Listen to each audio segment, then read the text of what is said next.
Man, being a cop in America, just you never know what your day's going to be like.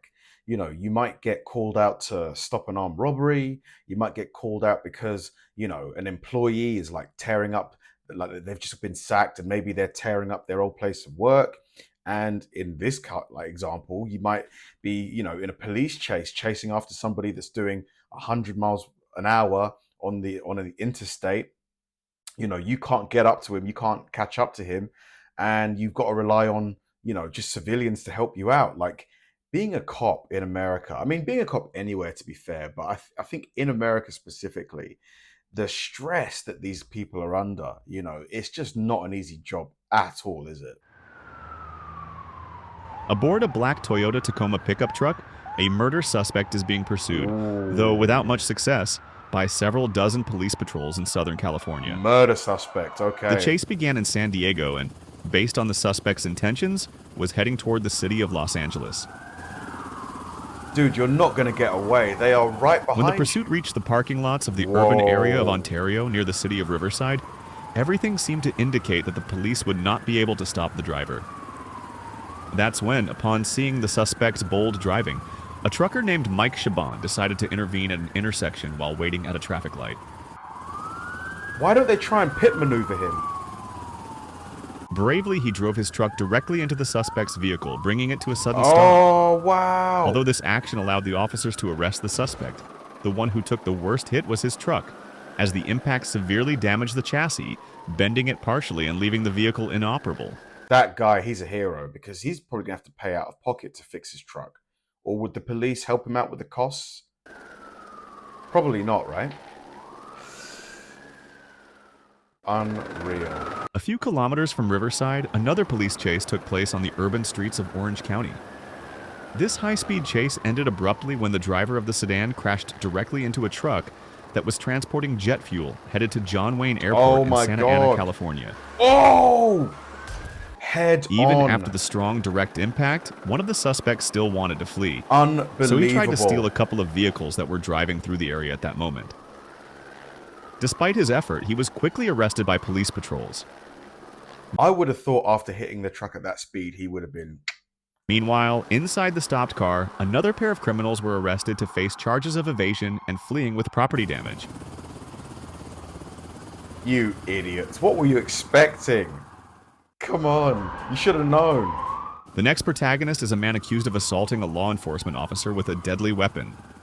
In his attempt to avoid arrest, the suspect began driving recklessly through urban areas at high speed, running several red lights in the process, hitting vehicles on the spot, and invading the opposite lane.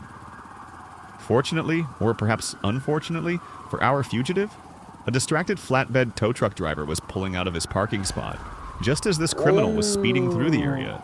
Unlucky. This action, unintentionally, hindered the suspect's escape, who, while trying to switch lanes, got stuck due to the trucker's unexpected maneuver. Dude, you better put your Feeling hands cornered up. and out of desperation, the suspect crashed into the flatbed, completely frustrating his escape as several police patrols arrived.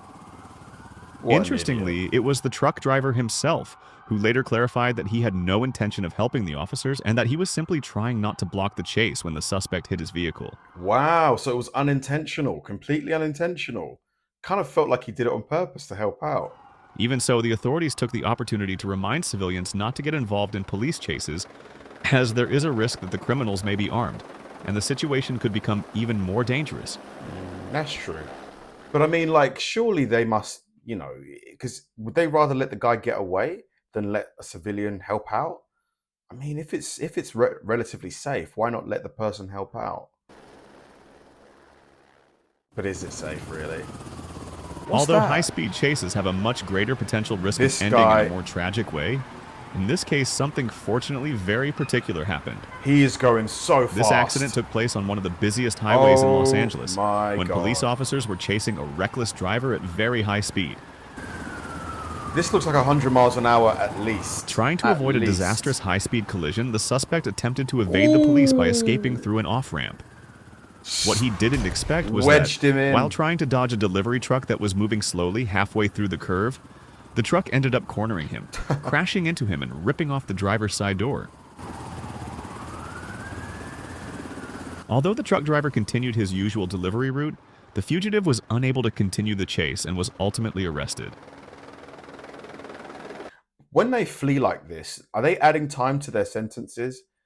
Probably, right? Because it's what? Reckless and endangerment, dangerous driving, evading. Like, are we talking months more or years more, do you think?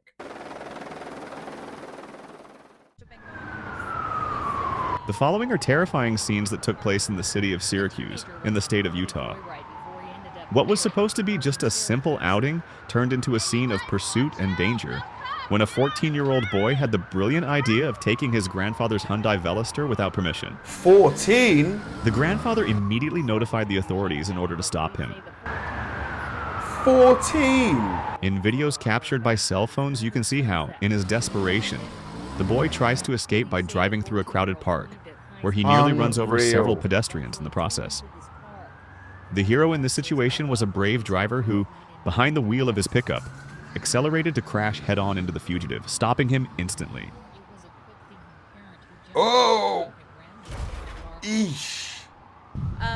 Wow, the truck is totally fine. Are you kidding me? Is this the truck after the collision? There's not even a scratch. This looks like the reflection of the stuff up ahead. This can't be before. I mean, this can't be after, can it? This has to be before. 3 of them almost got hit. They actually had to jump out of the way.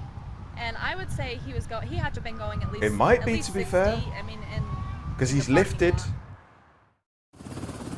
Dude, what would your granddad do or your dad if you stole their car and took it for a joyride at 14? Mate, I probably wouldn't be here talking to you. My dad would have whooped me so bad. Oh my God. As if inspired by the fact of being in Hollywood, the suspect in this pursuit, accused of having stolen the Toyota Corolla featured in this video, lived his 15 minutes of fame. Although in this case, it was approximately an hour. During his run, the thief had a first crash, which didn't help much since he instantly fled the scene at what seemed to be the top speed reached by a Toyota Corolla. He's still going. I would have thought the T-bone would have In his apparent escape, the driver performs dangerous traffic stops, trying at all costs to avoid the patrol cars that had been deployed in the area. After remaining free and continuing with his adventure, the driver has a second crash, which doesn't stop him either. In an attempt to stop him, the police throw out their spike strip systems on the avenue, but fail in their attempt. That car is durable. Whatever car he's driving, was it Tacoma? It wasn't a Tacoma, I think.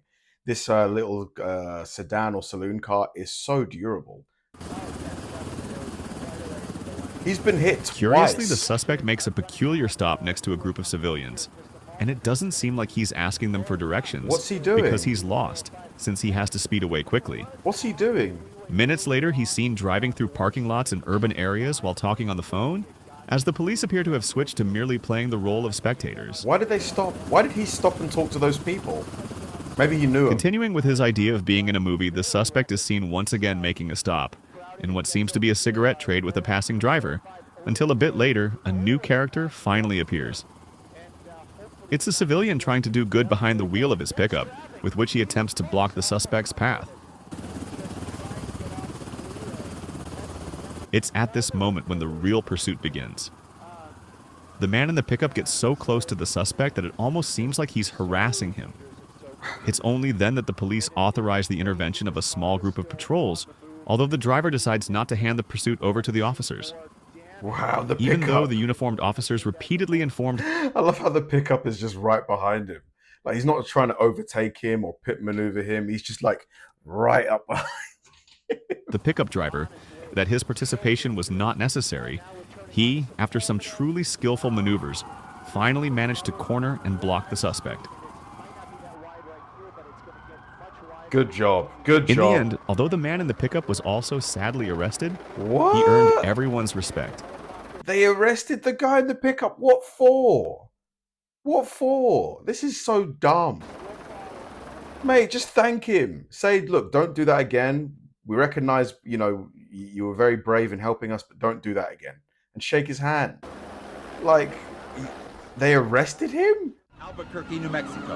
A Insane. pursuit of armed suspects. Although or do you disagree? I think that's crazy. A bit old, this recording from the dashboard of a police patrol car perfectly captures the moment when some car thieves try to escape on a high-speed highway in the United States.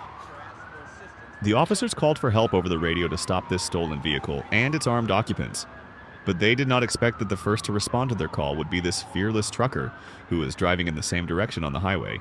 Fortunately, one of the truckers is the next deputy sheriff from Alabama. Determined to help, this trucker showed extraordinary skill behind the wheel. His task was to prevent the thieves from passing him, pushing them repeatedly, even off the road itself. Defending his position with unbreakable fierceness, Wow. the thieves quickly realized that trying to pass the trucker could mean losing their lives. Missing another police car, the suspects pull back onto the road. Now it's getting deadly. Wow, this trucker is not letting After several them go. attempts, they give up, stopping on the side of the road. As for the driver, it is presumed that he was an assistant to a former sheriff from Alabama. Okay, we got him. Thank you, sir. Anytime on it. But I mean, why didn't they arrest that guy? Why did they arrest the guy in the pickup truck? But he just got a thank you. In this last video, although not clearly, you can see how a small sedan tries to escape from the police in an assumed high-speed chase on a highway heavily trafficked by large vehicles. Although an initial maneuver helped him slow down in time to get around a truck and evade the police, his luck quickly ran out when he was forced to go between two trucks. Ooh, too tight. Not enough space. Oh! To his surprise, both truck drivers coordinated to block his path in a team maneuver. The car was trapped between the cabs of both heavy trucks, thanks to the quick reaction of the agile truckers, who were later awarded honors for their bravery.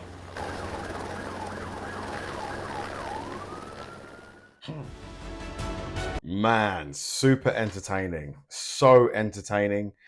I still feel like arresting the guy in the pickup truck was way over the top. You know, stop him, have a conversation with him, you know, like maybe reprimand him a little bit, like just, you know, say, look, you know, we don't like civilians getting involved because it could be risky to them and et cetera, et cetera, et cetera. But to make him get on the ground and, you know, spread his arms out and do all of that stuff, I think was just way over the top, especially because we saw other examples in this video where some people were thanked over the radio, like, thank you for your service, sir, and all that stuff. It's just like, you know, at the end of the day, if no harm was done and he helps you catch the perp, why you got to arrest him? Thanks for watching, guys. If you enjoy my videos, please help me out by liking and subscribing, and I'll see you in the next one.